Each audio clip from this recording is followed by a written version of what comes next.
O presidente da CPMI do 8 de janeiro, Arthur Maia, apresentou nesta quinta-feira ofícios enviados ao colegiado por Flávio Dino, ministro da Justiça e Segurança Pública, sobre a atuação da Força Nacional no dia dos ataques aos prédios dos três poderes e sobre as imagens de câmeras de segurança da pasta na ocasião.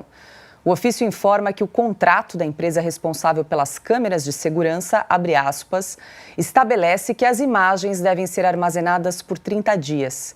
Desde então, estabeleceu-se durante todos os anos posteriores à prática do mercado, ou seja, ocorre automaticamente o processo de regravação, fecha aspas. Augusto Nunes, ontem fizemos aqui um programa extenso comentando o histórico dia, em que nós ficamos sabendo que as imagens do Ministério da Justiça foram apagadas, um dia histórico, uma peça importante para finalizar esse quebra-cabeça do que de fato ocorreu no dia 8 de janeiro. E agora essa informação aí da empresa das câmeras de segurança dizendo que as imagens são apagadas a cada 30 dias. Bom, esse caso, essa notícia específica aqui, eu vou deixar para que os meus parceiros aí comentem. Eu quero comentar um outro espanto ligado a isso,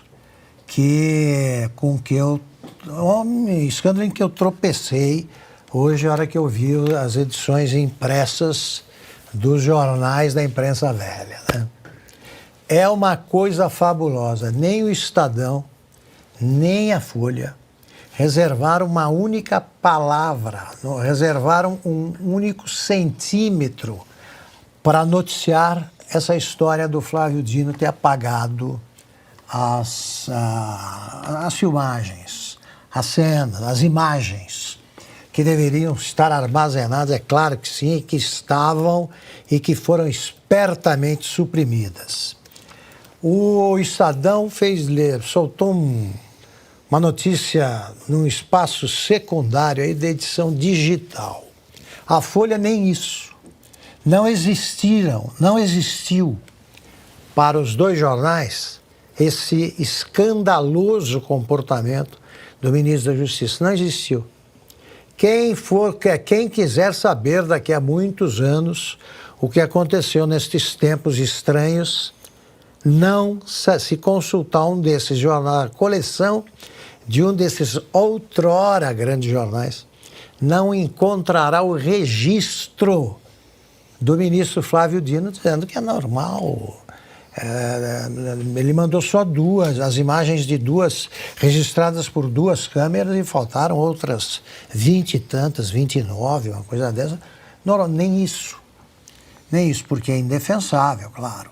E porque a SECOM voltou a irrigar os cofres aí que estão em situação complicada dos veículos de comunicação que já fizeram parte da história da imprensa e não existem mais.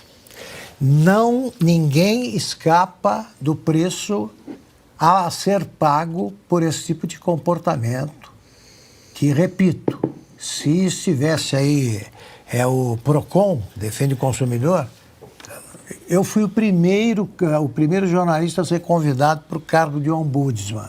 Se eu tivesse aceitado isso, recusei imediatamente, porque nunca confiei na empresa.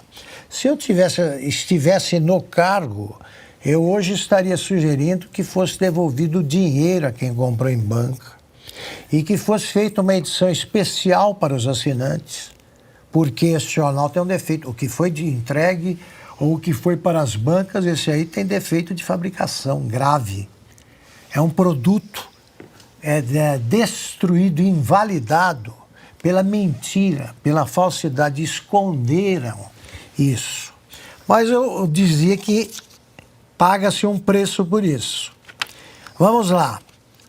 O Poder 360 soltou recentemente uma informação que mostra o que ocorre a jornais que tentam enganar os leitores.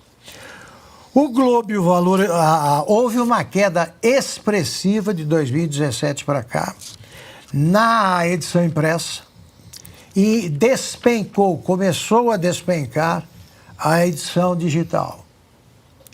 Se você tem uma transferência de leitores da edição impressa para uma migração para a edição digital, você pode estar dando o grande salto que desafia os jornais de hoje.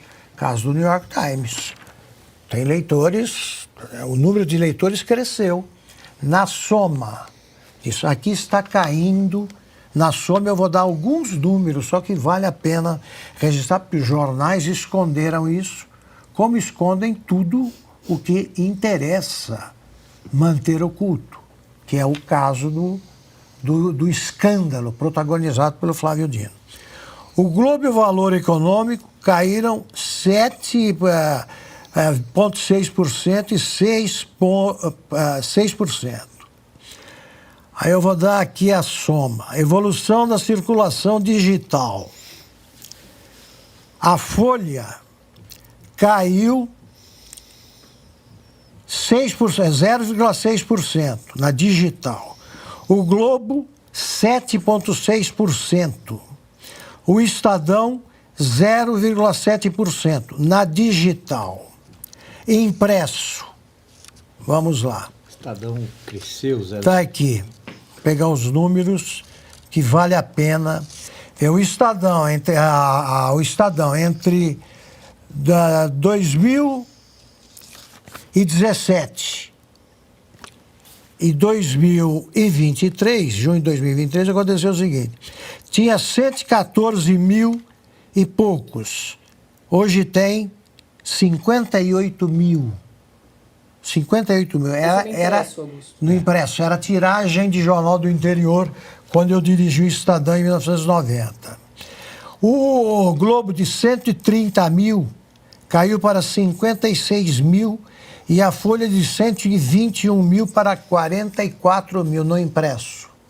E eu já disse há pouco o que está havendo com a impressão digital.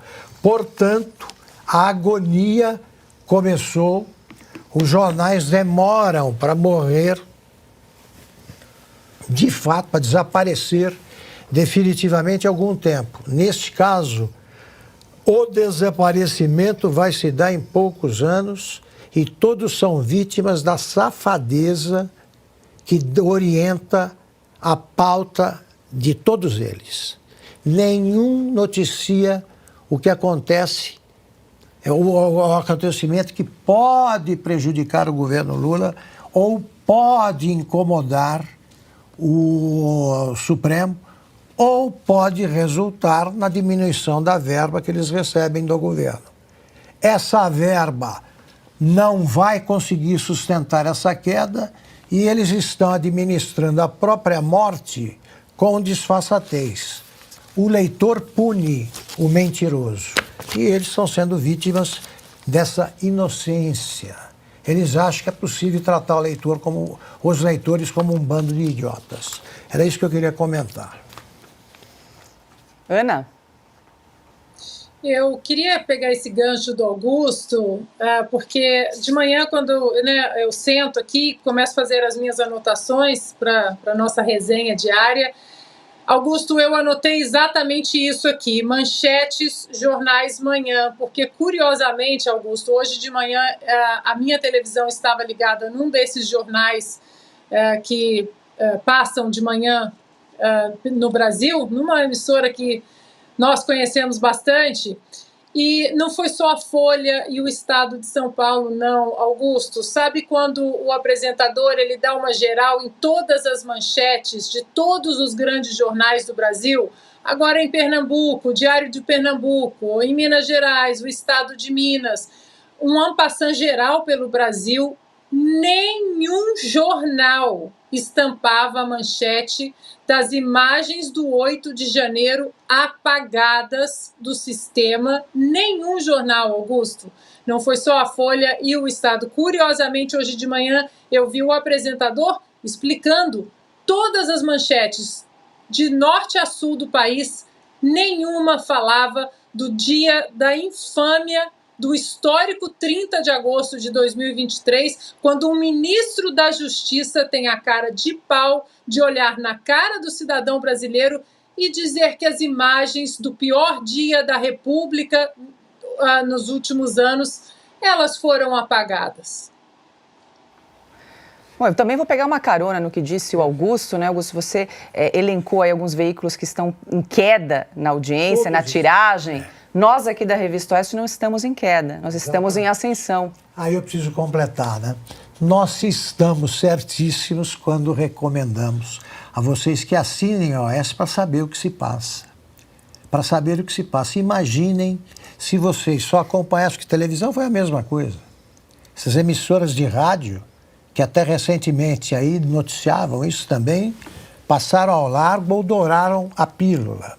Só aqui vocês ficaram sabendo do que aconteceu. É por isso que a gente pede, mas com toda a tranquilidade e a crença, né, de que estamos fazendo uma recomendação oportuna, assinem a Oeste. Quem não assina, assine a Oeste. Quem já assina, recomende que outros assinem. Porque são vocês que garantem a nossa independência. Né? Vocês é que tornam viável financeiramente o nosso trabalho. Nós estamos aqui para contar a verdade, não importa se todos os outros tentam esconder. Nós queremos contar o que vocês têm o direito de saber, porque são direitos inseparáveis. O direito à liberdade de expressão e o direito à informação, que é do povo brasileiro. Então vocês podem para exercer esse direito, a informação vocês têm de apostar na sobrevivência, que aqui a gente garante, da Revista Oeste, que vivemos de assinaturas. Então, recomendem. A gente tem tido, vocês têm reagido de maneira admirável, repito, que os números não param de melhorar, mas acelerem esse crescimento, porque é a melhor resposta que podemos dar neste momento aos que acham possível esconder o Brasil real dos seus habitantes. É isso. Augusto, e o leitor, ele não pune só os jornais, ele pune as revistas também. Vide o que aconteceu, por exemplo, com aquelas revistas que já foram as maiores, as campeãs, e a capa da revista, a coleção de capas semanais das revistas, elas contam a história do Brasil, elas contam a história do mundo, é um acervo. Nós trabalhamos em revistas no passado, Augusto, especialmente uma que já foi uma campeã brasileira de vendas, com números de assinaturas que saltavam aos olhos para o mercado, e que sofreu uma derrocada quando resolveu dar um cavalo de pau editorial. O leitor disse não. Vocês pararam de contar a verdade. Vocês começaram a embarcar em narrativas, que é para usar o termo da moda. Se vocês pegarem as capas da Revista Oeste da sua primeira edição, até agora a Revista Oeste começou no meio da pandemia, tem pouco mais de 3 anos. Vocês vão ver a história dos últimos 3 anos do Brasil, essencialmente, retratada. Vocês vão acompanhar, por exemplo, o que está acontecendo em relação ao 8 de janeiro nas capas da Revista Oeste. Daqui a alguns anos, quem vai contar o que foi o início do governo Lula, por exemplo, o que foram as eleições do ano passado, são as capas da Revista Oeste. E é por isso que a gente precisa do seu apoio. Precisamos de vocês do nosso lado da trincheira nessa hora. Porque a sua assinatura permite que a gente siga adiante sem precisar estar pendurado em governo nenhum, sem precisar de um único centavo de dinheiro público. Isso garante independência. E independência e liberdade, para nós, são valores inegociáveis.